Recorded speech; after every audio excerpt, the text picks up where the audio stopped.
Morning class and welcome back.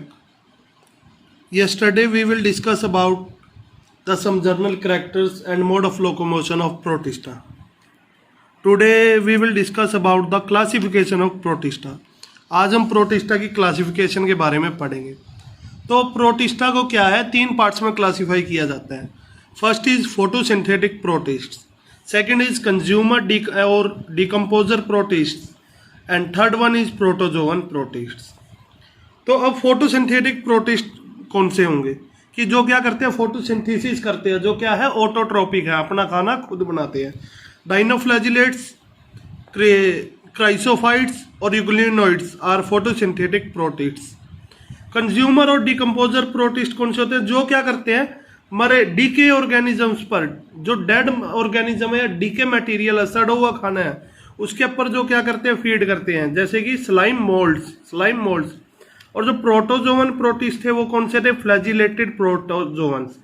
कुछ ऐसे protist थे जिनके अंदर क्या था, फ्लैजिला था. एमीबोबॉइड प्रोटोजोवन, कुछ ऐसे थे जो कैसे दिखते थे, अमीबा जैसे, कुछ स्पोर्स जैसे, स्पोरोजोवन.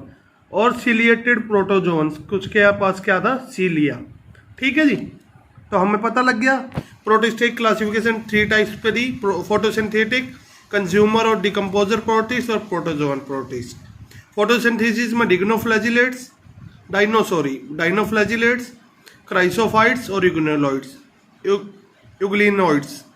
कंज्यूमर स्लाइम मोल्ड्स और protozoan protist flagellated protozoan, amoeboid protozoan, sporozoan और सिलिएटेड प्रोटोजोन्स. ठीक है जी. देन हम क्या है, न्यूट्रिशन, जो इनका मोड ऑफ न्यूट्रिशन है, जो इनका खाना बनाने का तरीका है खाने का, उसके बेसिस पर भी हम इसको डिफ्रेंशिएट करते हैं, क्लासीफाई करते हैं. ठीक है जी. Classification based on nutrition. तो न्यूट्रिशन के बेस पे हमें पता है कि प्रोटिस्ट कैसे है. प्रोटिस्ट आर मिक्सोट्रोपिक है, यानी इनका न्यूट्रिशन कैसा है, मिक्स टाइप का है. They are autotrophic as well as heterotrophic, कि इनमें कुछ ऑटोट्रोपिक और कुछ कैसे है, हेट्रोट्रोपिक. तो ऑटोट्रोपिक कौन कौन से है, ऑटोट्रोपिक में कौन कौन से आएंगे आपके, वही दोबारा से देखो, क्लासिफिकेशन एक बार दोबारा भी कर लिया हमने, कि वही जो किसके अंदर आ रहे थे, फोटोसिंथेटिक में, क्राइसोफाइट्स, डाइनोफ्लैजिलेट्स एंड यूग्लिनोइड्स. ठीक है जी, कौन कौन से, क्राइसोफाइट्स, डाइनोफ्लैजिलेट्स एंड यूग्लिनोइड्स. तो देन आता है हिट्रोट्रोपिक मोड ऑफ न्यूट्रिशन में कैसे है, थ्री टाइप है, होलोजोइक, पैरासिटिक और स्पोरोट्रॉप्स. कौन कौन से, होलोजोइक, पैरासाइट एंड स्पोरोट्रॉप्स. ठीक है जी. होलोजोइक कौन से होंगे आपके, यूग्लिनोइड्स. देखिए कितना यूनिक मेंबर है प्रोटिस्टा किंगडम का ये यूग्लिनोइड, क्योंकि ये क्या है, हमने पहले भी बताया था कि यूग्लिनोइड्स आर मिक्सोट्रोपिक, वो ऑर्गेनिज्म है जो कौन से हैं, ऑटोट्रोपिक भी है, साथ साथ हिट्रोट्रोपिक मोड ऑफ न्यूट्रिशन भी शो करते हैं. हमें यहाँ पे पढ़ा था कि यूग्लिनोइड्स क्या अपना खाना खुद भी बना रहे हैं, और जबकि क्या है, ये साथ के साथ होलोजोइक भी है. होलोजोइक मोड ऑफ न्यूट्रिशन क्या होता है, कौन सा होता है, जैसा कि इसके अंदर होता है, ह्यूमन बींग्स के अंदर. ठीक है जी. होलोजोइक में क्या होता है, सॉलिड मटेरियल को चुई करके क्या करते हैं, उसको क्रश कर देते हैं, जैसे हम खाने को खाते हैं और अपने दांतों के साथ चबा करके छोटे छोटे पीसों में कन्वर्ट कर देते हैं. अर्थवॉर्म के अंदर क्या होता है, ग्राइंडर होता है, जो क्या करता है, हैवी सब्सटेंसेस को कट कर देता है. ठीक है जी. 10th क्लास में आपने पढ़ा था, इसके अंदर कौन कौन से 5 स्टेप होते हैं, इंजेशन, कौन कौन से, ingestion, digestion, absorption, assimilation, egestion. ठीक है जी. कौन कौन से 5 स्टेप्स थे होलोजोइक मोड ऑफ न्यूट्रिशन में, ingestion, then digestion, then absorption, then assimilation, then egestion. जो एक्सक्रीशन है, एक्सक्रीशन क्या है, होलोजोइक मोड में नहीं आता. क्यों, क्योंकि excretion is the removal of waste metabolic material from the body से जो वेस्ट मेटाबॉलिक मटेरियल बाहर जा रहा था उसको हमने क्या कहा था, एक्सक्रीशन. ठीक है जी. देन आते हैं पैरासाइट्स, वो क्या है, प्रोटोजोवंस, जो क्या है, डीके या मरे हुए पे जो क्या है, लिविंग ऑर्गेनिजम्स के ऊपर फीड करते हैं, उन्हें क्या कहा गया, प्रोटोजोवंस, पैरासाइट्स. अब ये जो पैरासाइट्स है, देखो कितनी इंपॉर्टेंट चेन जोड़ रहे हैं, ये होलोजोइक भी है प्रोटोजोवन, और साथ के साथ क्या है, पैरासिटिक भी है. Protozoans are holozoic as well as parasitic. Then आपके स्पैरोट्रॉप्स जैसे कि मैंने आपको पहले फंजाई किंगडम में बताया और प्रोटिस्टा में भी बताया भी कि स्पैरोट्रॉपिक कौन से होते हैं, जो क्या करते हैं, डेड ऑर्गेनिज्म या डीके सड़े हुए खाने के ऊपर क्या करते हैं, जो सड़े हुए खाने को फीड करते हैं, वो कौन थे, slime moulds, they are slime moulds. ठीक है जी, तो आगे हम आज स्टार्ट करते हैं। सबसे पहले प्रोटिस्टा के अंदर सबसे पहला मेंबर कौन सा आया, सबसे पहला मेंबर है भाई साहब क्राइसोफाइट्स। कौन से है, क्राइसोफाइट्स। क्राइसोफाइट्स के अंदर क्या होता है, क्राइसोफाइट्स इंक्लूड डाई एटम। ये कैसे है, डाई एटम्स हैं। ठीक है जी, 2n, 2 एटम से मिलकर बने हैं। पहले इनको क्या कहा जाता था, गोल्डन ब्राउन एल्गी। क्या कहा जाता था, गोल्डन ब्राउन एल्गी कहा जाता था पहले। देखिए एक बात और आपको बताता हूं, ये क्या है, डाई एटम्स आपके क्या है, 2n। 2n जो क्या है, हायर किंगडम के अंदर होता है। जो कौन से होते हैं, मल्टी सेलुलर होते हैं। उनके वो किंगडम के अंदर के एनिमल्स कैसे होते हैं, डाई एटॉमिक होते हैं। ठीक है जी, पर क्राइसोफाइट के अंदर भी 1-2 मेंबर ऐसे हैं जो कैसे है, डाई एटॉमिक है, जैसे कि क्राइसोफाइट्स। एंड आपको पता है chrysophytes are also known as the jewels of plant kingdom. Plant kingdom के आभूषण भी इनको कहा जाता था। ठीक है जी, पर क्या है, विटकर साहब ने, रॉबर्ट हुक विटकर साहब ने 1969 में उस, ठीक है जी, वो क्लासिफिकेशन के अंदर क्या करा, इसको अलग कर दिया।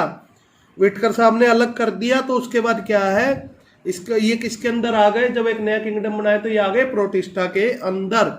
उससे पहले क्या थे ये, इनको ज्वेल्स भी कहा जाता था, ज्वेल्स ऑफ आभूषण, किसके, ज्वेल्स ऑफ प्लांट्स, प्लांट्स के आभूषण भी कहा जाता था।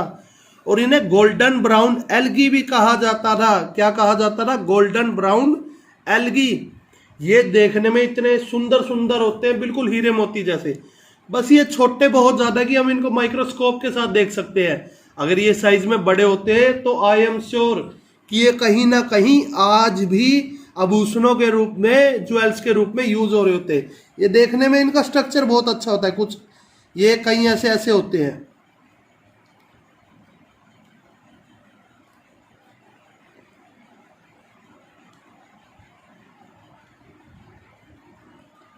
बहुत ही यूनिक अच्छे डिजाइन्स के होते हैं। ठीक है जी, कुछ वैसे डिजाइन्स होते हैं जैसे कि आप पहले आप देखते होंगे, पहले के टाइम में जो आभूषण आते थे उन जैसे।